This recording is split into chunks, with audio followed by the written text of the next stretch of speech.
Alright, hello. Make sure that our stream's all up and running. And today, or tonight, I just wanted to kind of go over a few things. I've been paying attention to the forums and trying to just keep up with questions, concerns.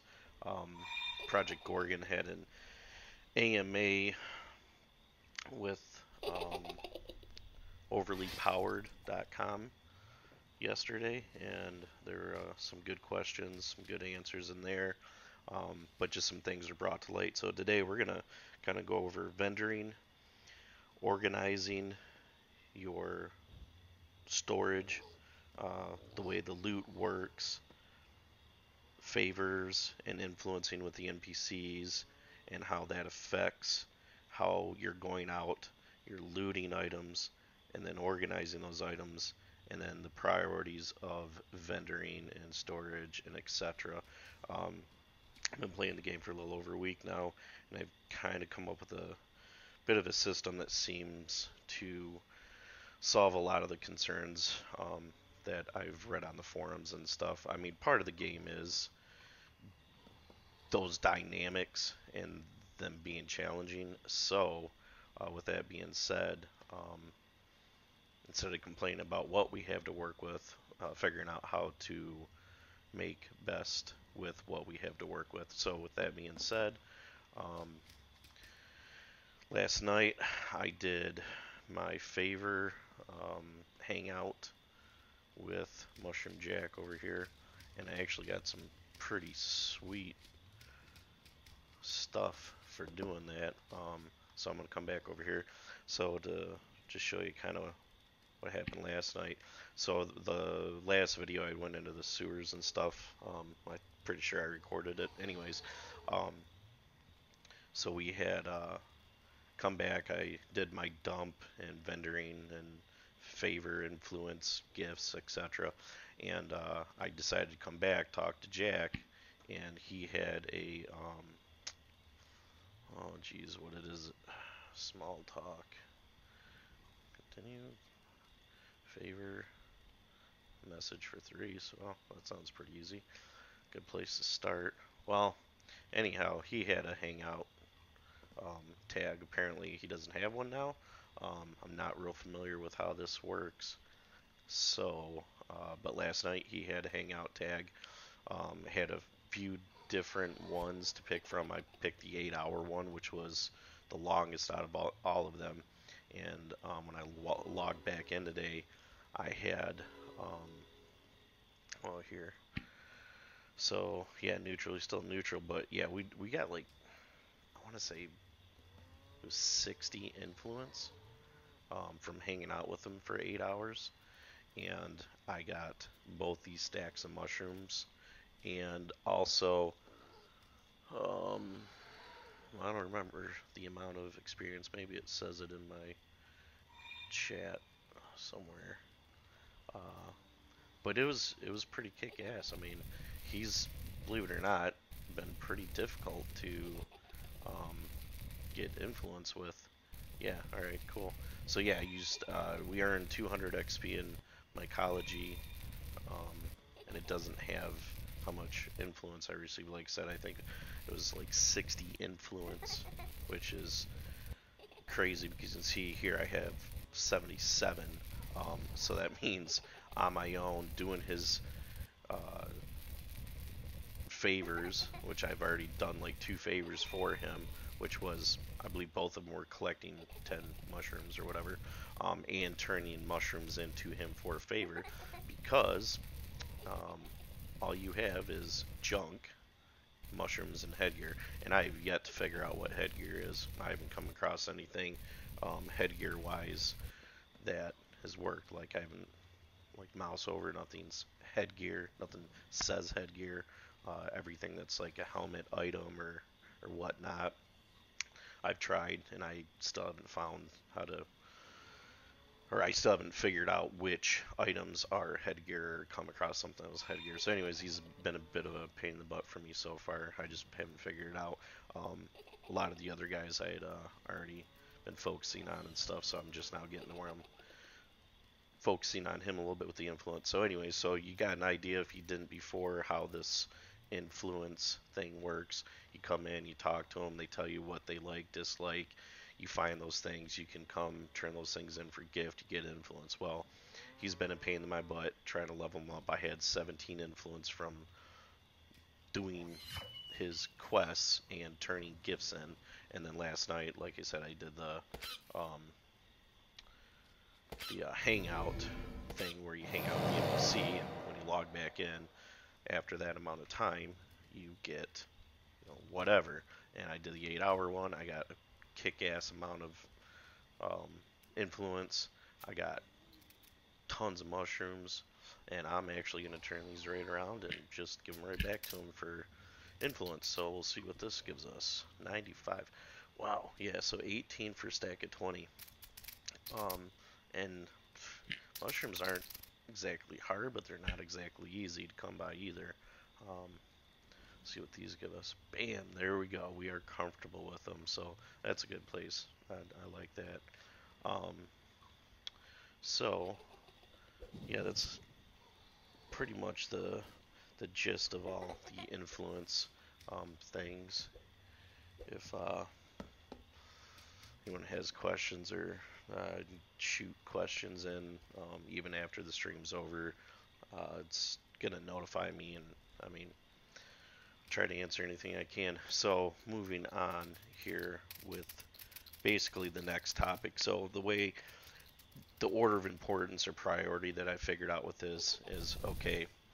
And some of this I may be repeating from other videos, but I'm going to start trying to tag these videos so that way we know what kind of information is in the videos, so I'm not just constantly repeating myself. And try to make somewhat of a library of just tutorial videos, help videos, or whatever. I like that just as much as I do going on wikis and trying to figure stuff out or just blindly playing the game, which is also very, very fun with this game. So anyways, in order of priority when you start a new character, so on and so forth, you have to decide, what loot you want to wear, uh, what drops you want to give to NPCs for influence, just like you were talking about Mushroom Jack. He likes mushrooms, so if you're out in the world and you're doing your thing and you come across mushrooms, well, do you sell them or do you take them and give them the influence? Well, I'm going to tell you right now, and if you're reading the wikis and stuff, you may have come across this, but one of the first people that I would say is priority to raise influence with um, is, I think her name is Therese or Teresa. We'll walk over here to her, show you where she's at. She's in the garden. The reason being is you can pretty much sell her anything. So part of influence is you increase their influence, the more things they will let you do. If they have training, they're going to let you start training with them once you're at a certain favor level or influence level with them. So Therese, yeah, or I'm just going to call her Therese. But anyways, so with her, once you get her into the comfortable state, shopping, she's got a decent amount, I mean, of cash for what it's worth. Believe it or not, that's not horrible starting out. So, um, oh wow, that's a good cocktail for 10 councils. So I'm gonna go ahead and pick that up. Um, yeah, so your food and everything, we'll get into that at a later date or whatever. But yeah, these things with vendoring and stuff. So vendoring, um, not every NPC will let you sell to them, and the ones that do usually have specific things you can sell them. So if they sell swords and armor, well, you can probably only sell them swords and armor, food, so on and so forth. So almost everything has specific stuff. So what you do is you find yourself in the very beginning only being able to sell to a few NPCs.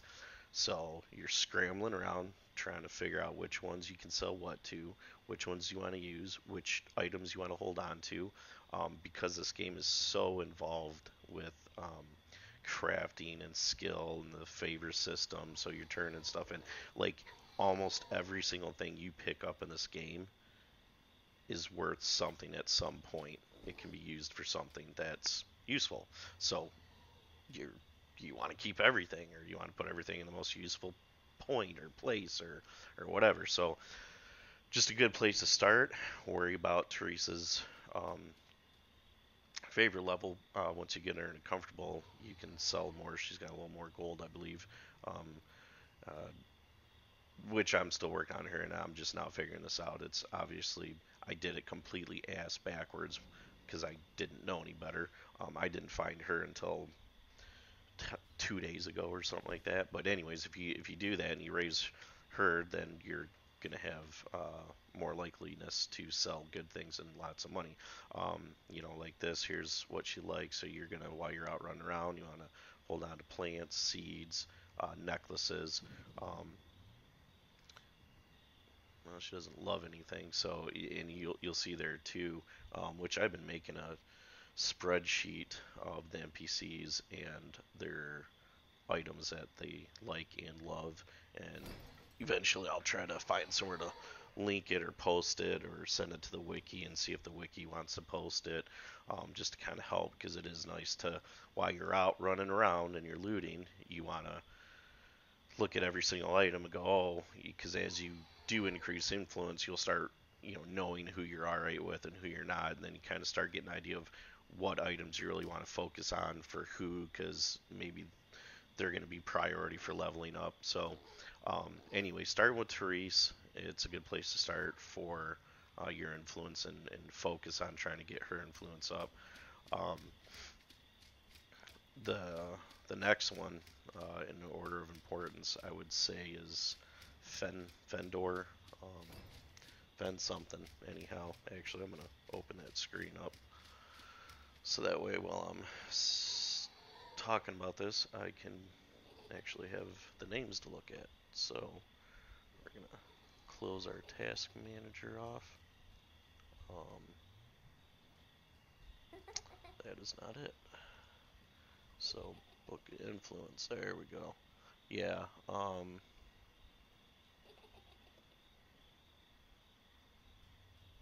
Hmm, I don't know which one it is. I may have not even, because he's actually one of the first ones I started with. So I don't even know if I have him in my update yet. And getting turned around as usual.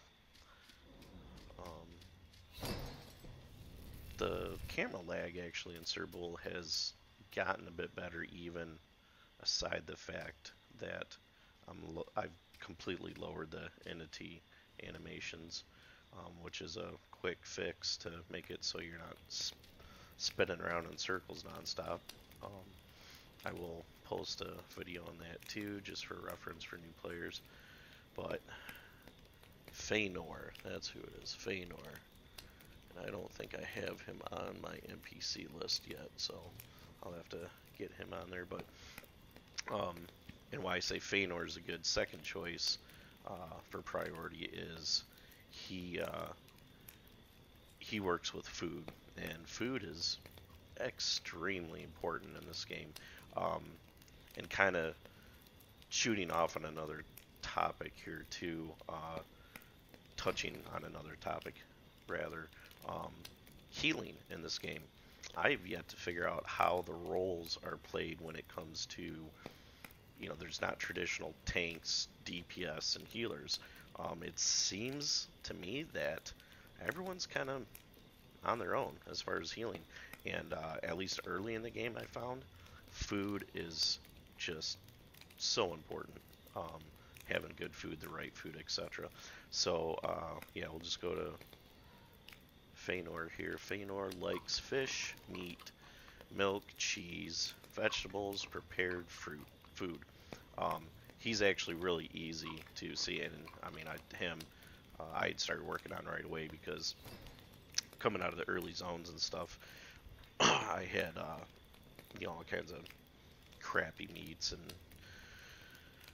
milks and cheeses and stuff that I was able to turn into, and then he was one of the first ones I ran into, and trying to get food. And after I figured out how important food was, I just automatically drew to him. So he's definitely a good first or second. Either um, y- I'd say either him or Therese are good first or second priority, whichever you want to really do. But anyway, so with him in the food, it's real important. Not to mention training with him. I already have some of the earlier stuff like the clownfish, uh, grape grapefish, I believe was the last one I just got.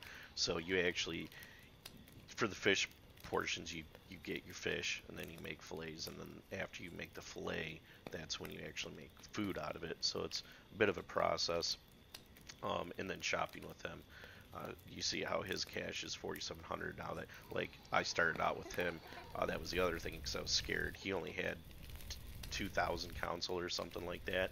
And so when I first had read how the game limits how much money the NPCs have and how much you can sell, I was like super nervous. Like I was gonna sell out and end up with no money. And I actually never hit the limits. And then after I had increased his favor level, his influence, um, his vendor cash just got out of hand. And like you said, I have not even come close to touching running any of the NPCs out of cash, except for, of course, the ones that still won't even let me sell to them. Um,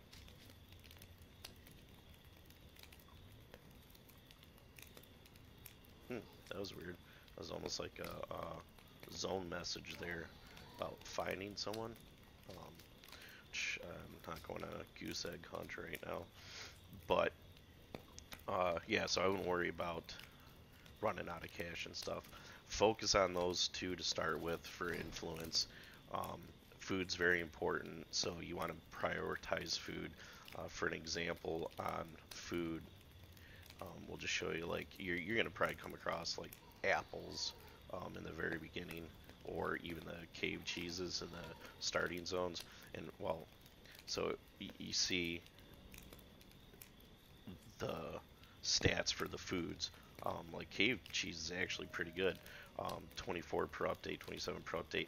Having your food, so you're getting health and power regen when you're out of combat, is crazy important because when you get into some of these places that you're wanting to fight and farm or whatever, if you don't have food and like you have this starving symbol when you see the apple, it means that you're starving.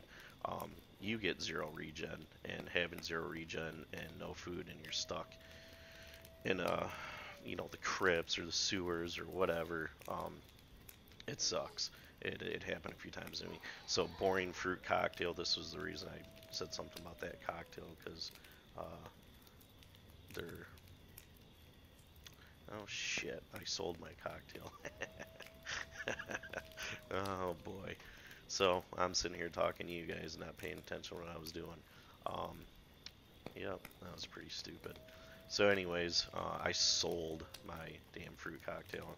If any of you guys caught that, um, but yeah, fruit cocktails, and whatever the one I sold off was like simple bowl of fruit or whatever. But they're actually they're really good.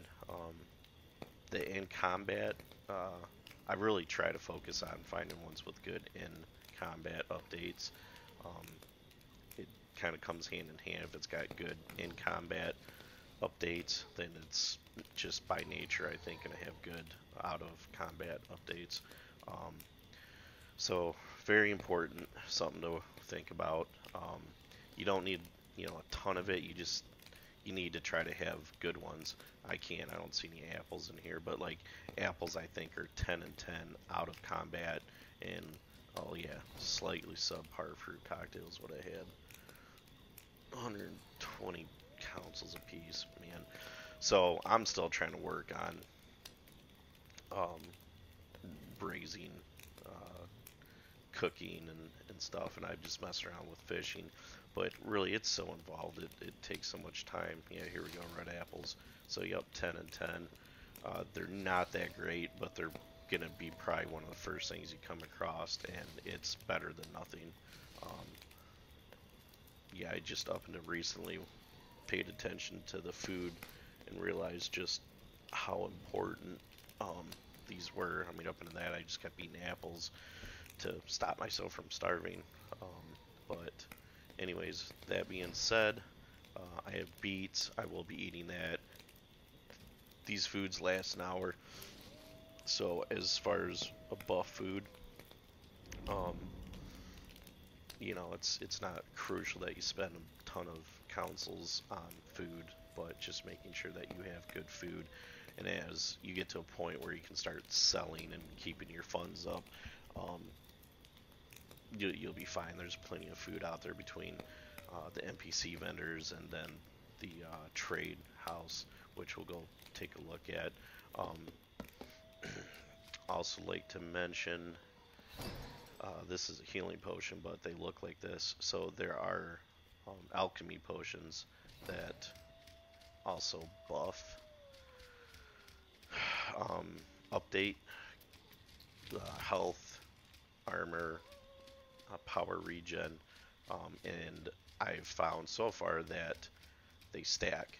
I think alchemy potions that increase your update for health, armor, and power will stack with the food buffs that also update health, armor, and power, which was pretty cool.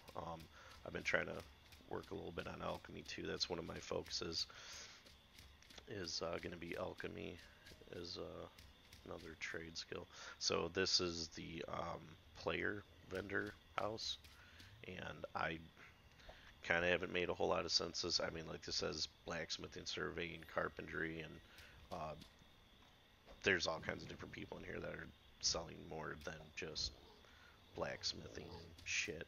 But our Tadion, the blacksmith, is here, and he's another good one to raise favor with, um, influence with, sorry, as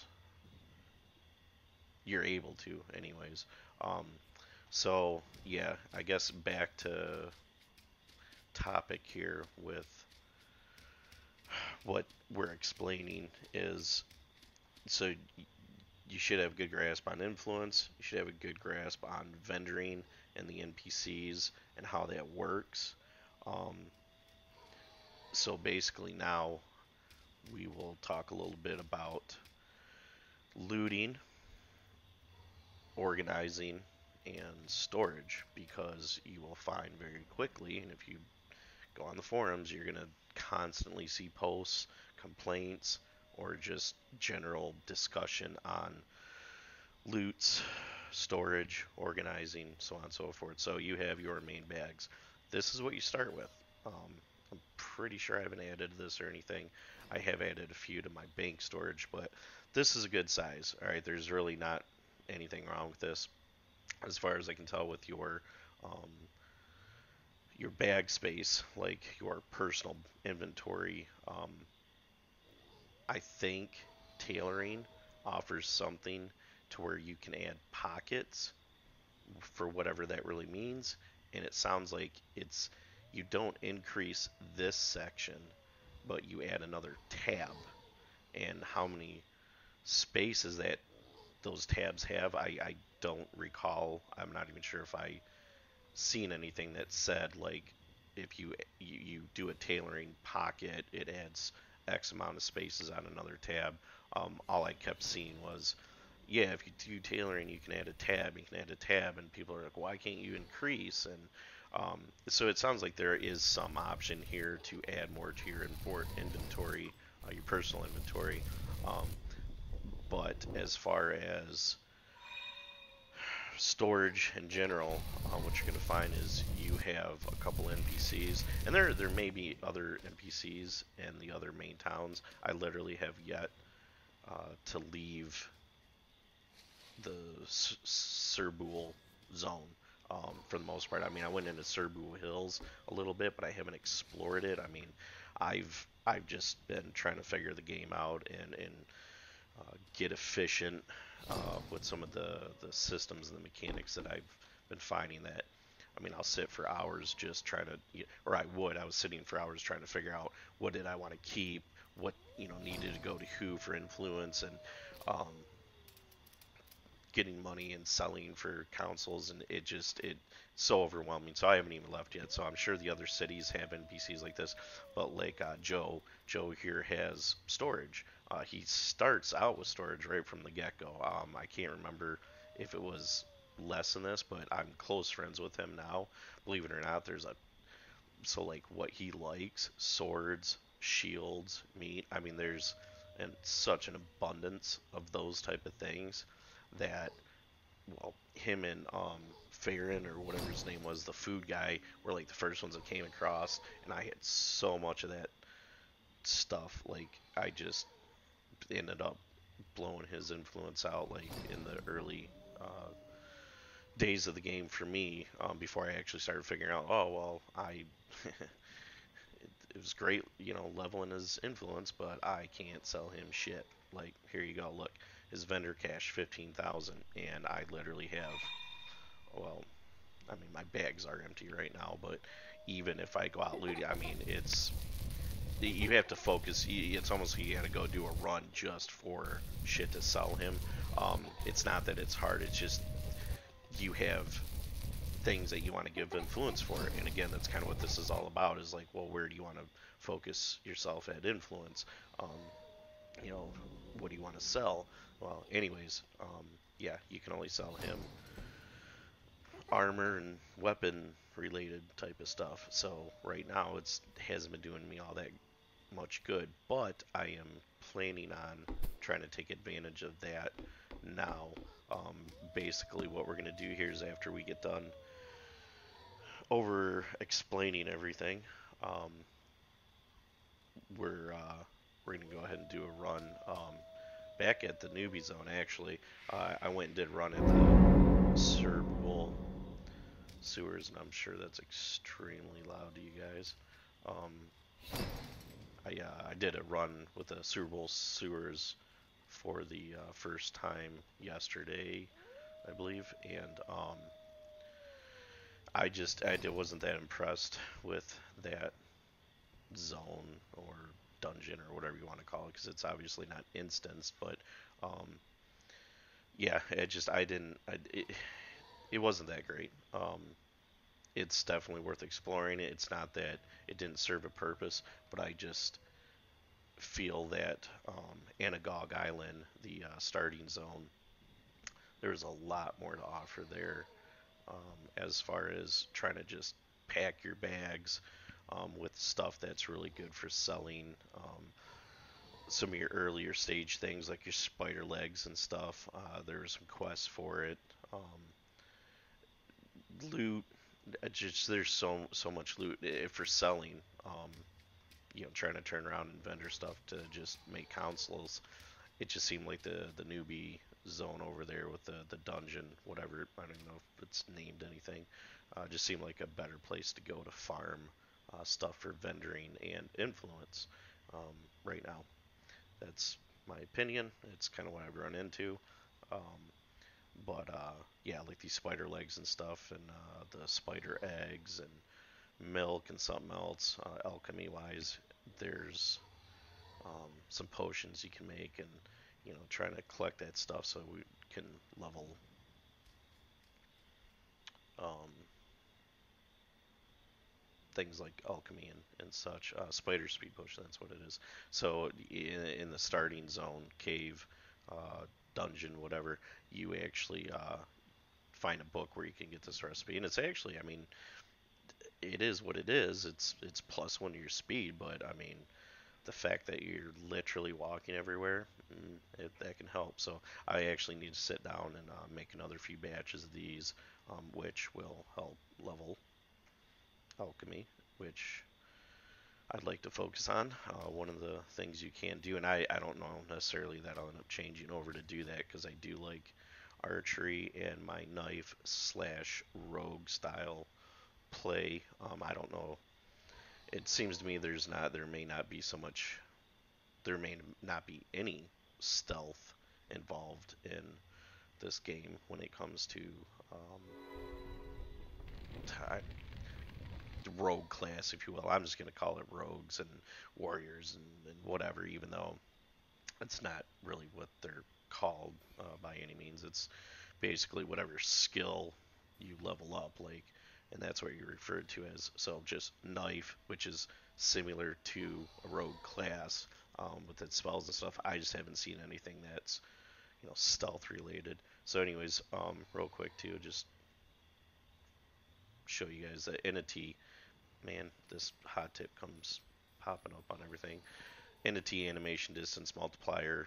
If you have trouble in like the big cities when there's a lot of people and stuff with your camera seeming to just keep spinning on you and it's out of control and you can't get out of houses and stuff, well, this generally seems to do the trick. I put it down to 0.25 instead of 0 just so I could at least, for the most part, my character's moving. So, like, your character will show animation, but everyone around you is still floating around, like, not moving. But that gets rid of most of that lag. And then when I get out of the main city, I just put it at 3 or 4, save it, so that way you can somewhat enjoy animation. So, well, 3:31. All right. Um, all right, we're at 30 minutes right now. I'm gonna go ahead and shut this stream down, and I'm gonna make a part 2 from here. That's gonna be going back to the starting zone, running that dungeon, and then we'll kind of talk a little more about like where I'm at, how I decide to stack my loot, what I'm looking for, so on and so forth. Um, so yeah, I'm gonna shut this off and I'll start up video 2. Thanks.